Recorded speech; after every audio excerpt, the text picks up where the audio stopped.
Pasintabi po sa mga kumakain, isang fetus ang natagpuan sa basurahan ng katapat ng isang simbahan sa Maynila. Balitang hatid ni Jomer Apresto. Mag-aalas 4 ng madaling araw kahapon nang huminto ang lalaking nakabisikleta sa isang basurahan sa Jesus Street sa Pandacan, Maynila.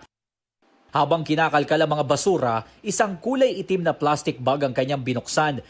Tila nagulat ang lalaki sa nakita at agad siyang lumayo.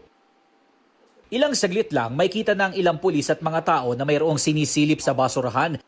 Ang nakita pala ng lalaking nakabisikleta, isang fetus na nasa kahon ng sapatos. Dito sa basurahan na ito natagpuan ang fetus. Kung mapapansin ninyo, katapat lamang ito ng simbahan ng Santo Niño de Pandacan. Actually, may gender na siya.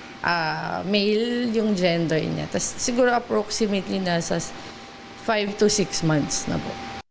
Sabi ng barangay, hindi pa nila tiyak kung sino ang nagtapon sa fetus. Naikipag-ugnayan din daw sila sa punerarya para sa maayos na paglilibing. Na-turn over na sa homicide section ng MPD ang kaso.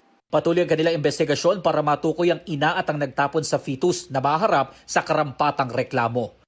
Jomer Apresto nagbabalita para sa GMA News.